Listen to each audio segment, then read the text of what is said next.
ठाणे महानगरपालिकेच्या परिवहन सेवेत दाखल झालेल्या पहिल्या वातानुकूलित डबल डेकर ई बससह आगामी ई बस आणि सीएनजी बस प्रकल्पाचा महापौर शर्मिला पिंपळोलकर यांनी वागळे येथील परिवहन आगारात आढावा घेतला. डबल डेकर ई बस प्रवासी सेवेत लवकर दाखल करण्यासाठी आवश्यक पायाभूत सुविधा उभारण्याच्या कामांना गती देण्याचे निर्देश त्यांनी अधिकाऱ्यांना दिले. महाराष्ट्र दिनी मुख्यमंत्री एकनाथ शिंदे यांच्या हस्ते डबल डेकर ई बसचे लोकार्पण करण्यात आले होते.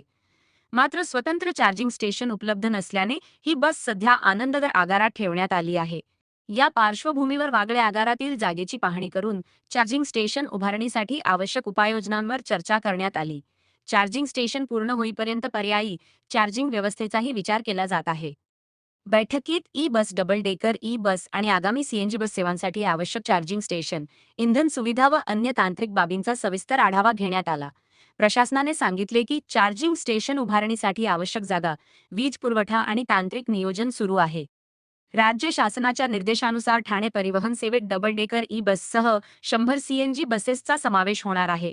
प्रकल्पाशी संबंधित सर्व कामे निर्धारित वेळेत पूर्ण करण्याचे निर्देश अतिरिक्त आयुक्त प्रशांत रोडे यांनी संबंधित अधिकारी आणि ठेकेदार संस्थेला दिले. खरं तर 1 मे रोजी जी डबल डेकर बसचं उद्घाटन उपमुख्यमंत्री एकनाथजी शिंदे साहेब यांच्या हस्ते जे झालं होतं ते खरं तर ट्रायल बेसवरच झालं होतं. ज्या 10 बसेस CNG 100 CNGच्या आणि 10 आपल्या चार्जिंगच्या ज्या बसेस आहेत त्या उपलब्ध होणार आहेत. पण त्याच्यासाठी ज्या लागणाऱ्या चार्जिंग स्टेशन्स आहेत किंवा CNGसाठी जे उपाययोजना करण्यात येणार आहेत त्या इथेच वागळ्या स्टेशनलाच करण्यात येणार आहेत. पण त्याच्यासाठीच ही आढावा बैठक आज प्रशासनाबरोबर आणि पूर्ण परिवहनचे जे काही कर्मचारी अधिकारी आहेत त्यांच्याबरोबर आज आम्ही ही आढावा बैठक वागळे आगार येथे घेतली आहे. आणि मला असं वाटतं MSCB आणि काही अजून तांत्रिक बाबी ज्या आहेत त्या आम्हाला निदर्शनास आल्यात आणि त्याच्यावरच चर्चा करण्यासाठी ही आज आढावा बैठक आम्ही घेतलेली आहे. मला वाटतं 1-1.5 महिना तरी अजून या सर्व गोष्टींना लागेल आणि तशी आदेश आम्ही प्रशासनाला आणि परिवहनला दिले आहेत. आमचा कामाचा एक निश्चित प्रकारे पद्धत आहे. एखादं काम चालू झाल्यानंतर त्याचा आढावा घ्यायचा. मला गेल्याच आठवड्यात महापौरांच्या बरोबर समवेत गावदेवी या ठिकाणी सुद्धा आपण आढावा घेतला आणि त्या संदर्भात त्या माननीय उपमुख्यमंत्र्यांनी दिलेल्या आदेशाप्रमाणे त्या ठिकाणी काम झालेलं आहे की नाही ते प्रत्यक्ष पाहण्याचं काम आम्ही केलं.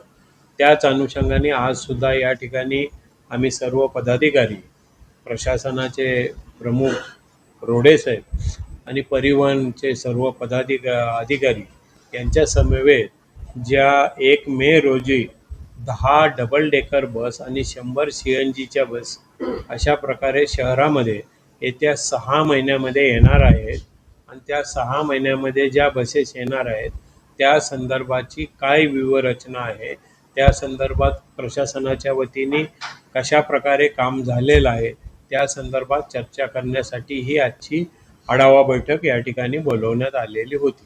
त्या दृष्टिकोनातून प्रशासनाशी आम्ही चर्चा केल्यानंतर आमच्या असं निदर्शनास आलं की एक डबल डेकर बस आपल्याकडं आनंदनगर या ठिकाणी आलेली आहे ट्रायल बेसवरची. ती त्या दिवशी ट्रायल झालेली आहे, परंतु त्या ट्रायल झाल्यानंतर या ठिकाणी चार्जिंग स्टेशन्स उभे करावे लागतील. तर ते 1 महिन्याच्या आत 4 चार्जिंग स्टेशन याच ठिकाणी उभे केले जातील आणि त्यानंतर येणाऱ्या बसेस आहेत त्या डबल डेकर बसेस शहरात चालू होतील.